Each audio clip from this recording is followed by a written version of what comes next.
ഞാൻ doctor MP മണി. ഇപ്പോഴും ഒരു നാട്ടറിവിനെ കുറിച്ച് പറയാനാണ് ഉദ്ദേശിക്കുന്നത്.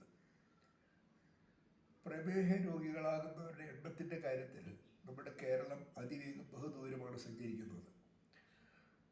ആശങ്കാജനകമായ വിധത്തിലാണ് രോഗികളാകുന്നവരുടെ എണ്ണം കൂടിക്കൊണ്ടിരിക്കുന്നത്. പ്രമേഹത്തിൻ്റെ കാര്യത്തിൽ ഈ രോഗികളുടെ എണ്ണം കൂടുന്നു, കുറേ പേർ രോഗികളാകുന്നു എന്നുള്ളത് മാത്രമല്ല പ്രശ്നം. ഈ രോഗികളാകുന്നവരിൽ സങ്കീർണതകൾ ഒരുപാട് കൂടി വരുന്നു. സങ്കീർണത എന്ന് വെച്ചാൽ അത് വളരെ ഗൗരവമുള്ളതാണ്. കാഴ്ച പോകുന്നു, കൈകാലം മുറിക്കേണ്ടി വരുന്നു, വൃക്കകൾ പോകുന്നു, ഓർമ്മക്കുറവുണ്ടാകുന്നു, ഒരുപാട് മാനസിക പ്രശ്നങ്ങൾ, ഒരുപാട് പ്രശ്നങ്ങളാണ്.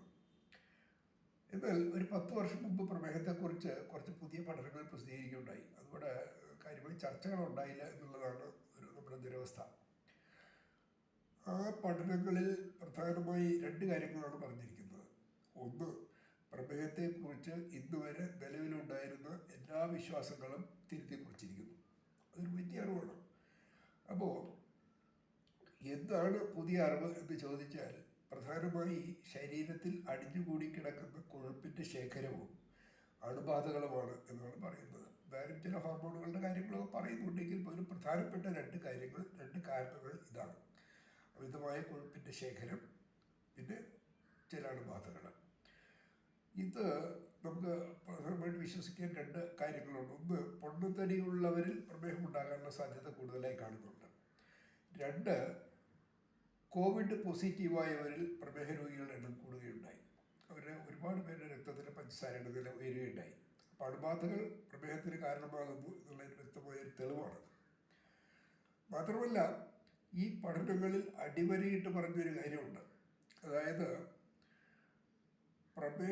ഒരിക്കൽ പ്രമേഹം ബാധിച്ചാൽ പിന്നെ ജീവിതകാലം മുഴുവൻ മരുന്നുകൾ കഴിക്കേണ്ടി വരും എന്നുള്ള ശാസ്ത്രവും വിശ്വാസവും ഇവിടെ വഴിമാറിയിരിക്കുന്നു എന്നുള്ളതാണ് പറഞ്ഞിരിക്കുന്നത്. വളരെ പ്രധാനപ്പെട്ട ഒരു വിഷയമാണത്. ചർച്ച ചെയ്യേണ്ട വിഷയമാണ്, ചികിത്സയിൽ പ്രയോജനപ്പെടുത്തേണ്ട വിഷയമാണ്. പക്ഷേ നമ്മുടെ പ്രബുദ്ധ കേരളത്തിൽ ഇതൊന്നും ഇവിടെ സംഭവിച്ചിട്ടില്ല. പ്രമേഹത്തിൻ്റെ ഈ 2 വിഷയങ്ങൾ വെച്ച് എനിക്കൊരു കാര്യം പറയാൻ തോന്നുന്നത്, നമ്മുടെ നാട്ടറിവുകൾ ആയുർവേദ രംഗത്തെയോ പാരമ്പര്യ ചികിത്സാ രംഗത്തെയോ ഇതുവരെ പറയാം, കേരളത്തിൽ നിലവിൽ നിന്നിരുന്ന ഒരുപാട് നാട്ടറിവുകൾ, അതിലൊരു നാട്ടറിവുകളിൽ രേഖപ്പെടുത്തി വെച്ചിരിക്കുന്നത്, രേഖ എൻ്റെ കയ്യിലിരിപ്പുണ്ട്.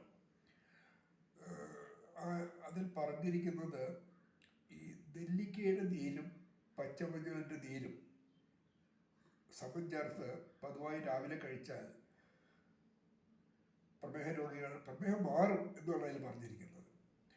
അപ്പോൾ ഇപ്പോഴത്തെ അറിവ് വെച്ച് ഒന്ന് താരതമ്യപ്പെടുത്തുമ്പോൾ, അല്ലെങ്കിൽ അത് കൂട്ടി വായിക്കുമ്പോൾ മനസ്സിലാകുന്നത്, ഈ പച്ചമഞ്ഞൾ ഉണങ്ങിയ മഞ്ഞൾ അതിലടങ്ങിയിരിക്കുന്ന രാസഘടകങ്ങൾ, പ്രത്യേകിച്ച് കുർക്കുമിൻ, അണുബാധകൾക്ക് പ്രതിവിധിയാണെന്നുള്ള, അണുബാധകളെ നശിപ്പിക്കും എന്നുള്ളതാണ് പറഞ്ഞത്. അതിൻ്റെ അർത്ഥം പ്രതിരോധ ശേഷി കൂട്ടുമെന്നുമാണ്.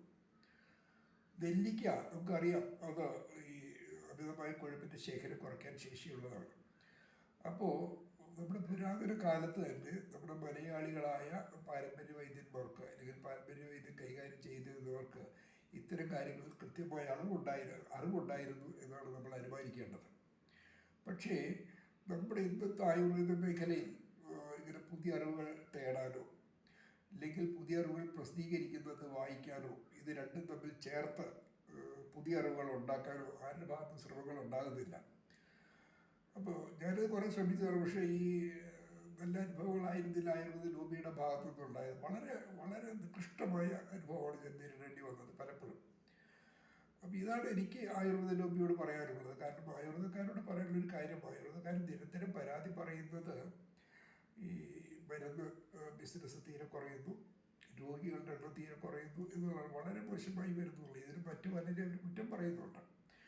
നമ്മളിവിടെ കുറ്റം പറയല്ല വേണ്ട, ഇത്തരം പുതിയ അറിവുകളിലൂടെ സഞ്ചരിക്കുക വേണ്ട. ശാസ്ത്രം അതേതായിക്കോട്ടെ, ശാസ്ത്രം മാറ്റങ്ങൾക്ക് വിധേയമാണ്.